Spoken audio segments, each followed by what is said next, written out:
OpenAI Docs MCP Server, how dev teams use docs inside their tools.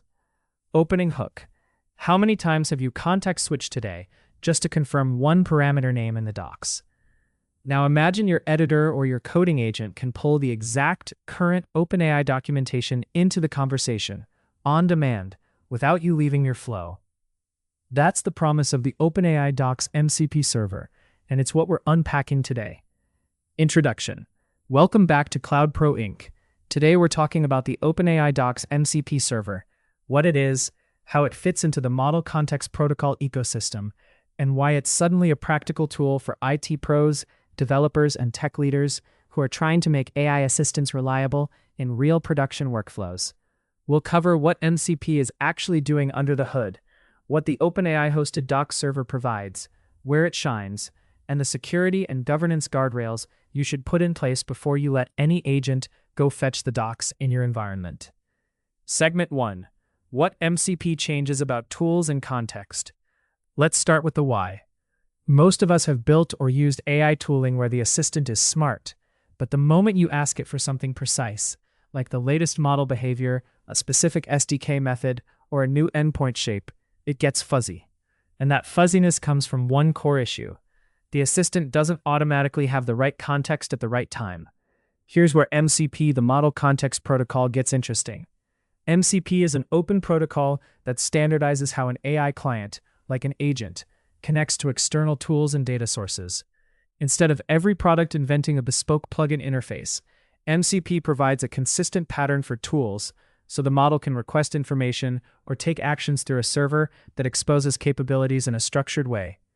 OpenAI's own docs describe MCP as an open protocol, becoming an industry standard for extending models with tools and knowledge, especially via remote MCP servers that connect over the internet to data sources and capabilities. In practice, MCP gives you a predictable boundary. The agent asks for a tool, the MCP server decides what's allowed, fetches what it needs, and returns a result in a defined format. That predictability is what makes tool-using agents less of a demo and more of an engineering system you can reason about. Now, MCP shows up in a few places. In OpenAI's ecosystem, it can be used with ChatGPT connectors, deep research workloads, and API integrations. And it can also be attached to agents built using the OpenAI Agents SDK, including connecting to MCP servers over different transport options. That matters because it means we're not just talking about one product feature. We're talking about a pattern you can apply across your dev workflow, from research to implementation to operations. Segment 2. What the OpenAI Docs MCP Server actually provides. Now let's get specific. The OpenAI Docs MCP Server is an OpenAI-hosted public MCP server that provides read-only access to OpenAI developer documentation, including content from the OpenAI developer site and the OpenAI platform documentation. The key phrase there is read-only. It's meant for documentation retrieval, not for calling the OpenAI API on your behalf. So what does Docs Server mean in MCP terms? It means you can connect an MCP-capable client, like certain coding agents and developer tools, and then ask it to search the documentation and pull back the relevant page content. OpenAI positions it as a way to pull documentation into your agent's context while you work. That's not just convenience. It's a reliability upgrade because you're reducing the chance that the model invents an API shape or references an outdated behavior. Another point that's easy to miss is that this server is designed around the retrieval workflow you actually want. When your agent is coding, you don't need a huge copy of the docs shoved into the prompt all the time. You need targeted retrieval at the moment the agent encounters uncertainty. Search for the right page, then fetch the specific content, then proceed with implementation. That search then fetch pattern shows up in OpenAI's guidance for MCP servers used with connectors and deep research, where servers implement tools that return results and then retrieve full content. And because it's OpenAI hosted, it becomes a kind of canonical source of truth for OpenAI-specific implementation details, compared to random blog posts or stale snippets floating around in a repo. Segment 3. Where it fits in your workflow editor, agents, and deep research. Moving on to how teams actually use this. The best mental model is docs as a tool, not docs as a tab. Once you have MCP wired up, your IDE or agent can treat documentation like an on-demand dependency. If you're using an agent-based workflow, the OpenAI Agents SDK explicitly supports attaching MCP servers as tool providers. In other words, your agent can be configured so it can call into MCP, discover tools, and use those tools during its run. That enables a style of development where the agent can do something like implement a feature, hit an ambiguity, query the docs server, confirm the latest parameter shape, and continue, all while leaving a trace of what it looked up. And if you're thinking beyond coding into research and planning, OpenAI's deep research models can use remote MCP servers alongside web search and internal file search to synthesize reports. That opens up a very practical use case for tech leaders. You can have deep research produce an internal engineering brief, but with citations anchored in authoritative sources, and with a controlled set of connectors. The Docs MCP server becomes a trusted reference node in that pipeline, especially when your report depends on the specifics of OpenAI APIs, tools, or SDK behavior. Now, a quick but important nuance. In the ChatGPT ecosystem, there's developer mode, which provides MCP client access for connectors and tools. The documentation emphasizes it's powerful and can include read and write tools, and that it's intended for developers who can safely configure and test connectors. In other words, MCP is not just about reading things. In the general case, MCP can also be used for actions, and that's where governance becomes central. But for the OpenAI Docs MCP server specifically, the intent is documentation access. That's what makes it such a clean starting point for organizations that want MCP benefits without immediately opening the door to agents that can change production. Segment 4. Security and governance. What to get right before you ship it. Here's where we slow down and put on the security hat, because MCP is a force multiplier, and force multipliers amplify mistakes just as easily as they amplify productivity. OpenAI's MCP guidance spends real time on risks, especially prompt injection. The idea is simple. If an agent can read content from somewhere, that content can contain malicious instructions designed to override your intended behavior. The scary version is when an agent reads something untrusted, then uses tools to exfiltrate data or take harmful actions. Even if you trust the MCP server developer, you might not be able to trust all the content the server can access, and that distinction matters.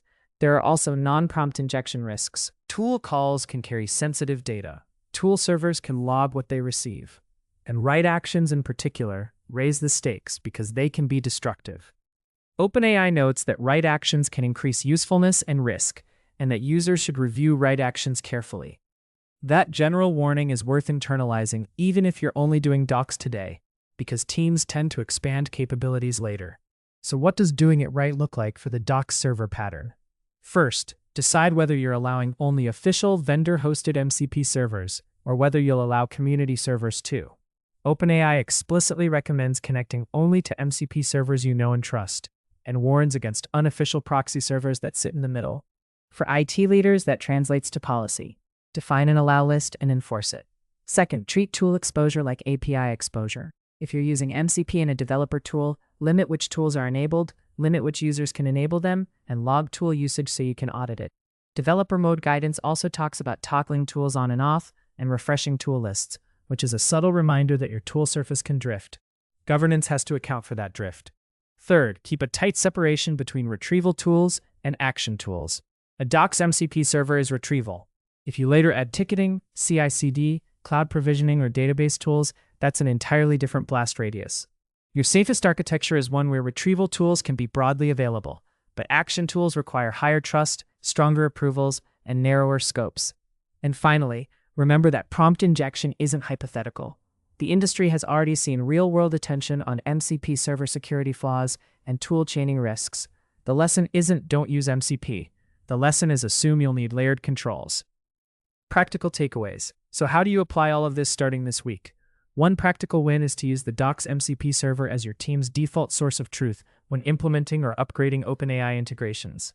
Instead of relying on memory, older internal snippets, or a model's best guess, you can have the agent retrieve the exact relevant doc section right when it matters. In code review, that can look like an engineer asking the agent in plain language to confirm the current expected request fields for a feature, and then adjusting the implementation accordingly. Another strong pattern is docs grounded generation. If you're generating boilerplate, like a wrapper function or an internal SDK adapter, prompt the agent to consult the Docs MCP server first, then produce the code. You'll get fewer hallucinated parameters and fewer subtle mismatches that only show up at runtime. For leaders, A best practice is to treat MCP onboarding like you treat dependency onboarding. Establish an approval path for new MCP servers. Keep an internal registry of what's allowed and periodically review it. Then start with a low-risk server like documentation retrieval before you approve anything with right capabilities. And for developers building their own MCP servers, take a cue from OpenAI's own MCP server guidance for connectors and deep research. Make tool definitions clear, action-oriented, and restrictive in what they accept and return. The model can only behave as well as the tool contract you give it. If your schema is vague, your outcomes will be vague. Closing and call to action. So, to wrap it up, the OpenAI Docs MCP Server is a simple idea with outsized impact. It turns documentation from something you search manually into something your tools can retrieve precisely, right in the middle of implementation, and that can meaningfully improve speed and correctness for teams shipping on OpenAI. If you're evaluating MCP, start with Docs. Lock down governance early and expand capabilities only when you're confident in your security posture. If you enjoyed this breakdown, share the episode with a teammate who's building agent workflows, and check out Cloud Pro Inc. for more practical guidance on modern AI engineering. Thanks for listening, and I'll catch you in the next one.